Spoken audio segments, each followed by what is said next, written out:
देशभरातील सर्व दिव्यांग बांधवांसाठी एक महत्त्वाची आयडी आता तयार करावी लागणार आहे. ही आयडी प्रत्येक दिव्यांग बांधवाला तयार करावीच लागणार आहे.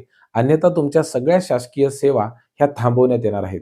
या आयडीचं नाव आहे UDID, अर्थातच युनिक दिव्यांग आयडी.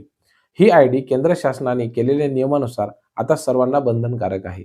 जर तुमच्याकडे ही आयडी नसेल तर तुम्हाला कोणत्याही शासकीय योजनेचा लाभ मिळणार नाही. त्यासोबतच नोकरीमधील दिव्यांगाचं आरक्षण असेल त्याचाही लाभ मिळणार नाही.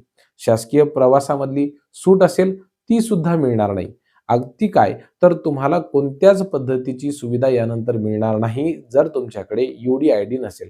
ही जी वर वेबसाईट दिसत आहे तुम्हाला, त्या वेबसाईटवरती जाऊन तुम्हाला ही UDID मिळवण्यासाठी प्रयत्न करावे लागणार आहे. त्या संदर्भातला अर्ज तुम्हाला सादर करावा लागणार आहे. तुमच्याकडे जे दिव्यांग सर्टिफिकेट आहे त्याबरोबरच इतर सर्व कागदपत्र आहेत. यामध्ये महत्त्वाचं म्हणजे आधार कार्ड. तर ते सुद्धा तुम्हाला द्यावं लागणार आहे आणि ही सगळी माहिती अतिशय व्यवस्थित पद्धतीने भरून तुम्हाला द्यावी लागणार आहे. सगळी माहिती भरल्याच्या नंतर त्याचं व्हेरिफिकेशन झाल्याच्या नंतर तुम्हाला UDID मिळेल.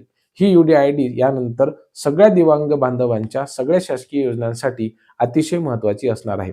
ज्या पद्धतीनं शेतकरी बांधवांसाठी फार्मर आयडी तयार करण्यात आलेली आहे, विद्यार्थ्यांसाठी स्टुडंट आयडी तयार करण्यात आलेली आहे आणि जे कर्मचारी असतात त्यांच्यासाठी सुद्धा एक आयडी असते. अगदी तशाच पद्धतीने आता दिव्यांग बांधवांसाठी सुद्धा एक स्पेशल आयडी तयार करण्यात आलेली आहे. ही तुमच्याकडे जर नसली तर तुमच्या सगळ्या सेवा थांबवण्यात येतील. म्हणून दिव्यांग बांधवांनो, आता कुठल्याही वेळ न दवडता तुम्ही लगेच तुमचं दिव्यांग सर्टिफिकेट घेऊन, आधार कार्ड घेऊन वरील जी वेबसाईट दिसत आहे त्यावरती जाऊन UDID नक्की तयार करा. खूप खूप धन्यवाद.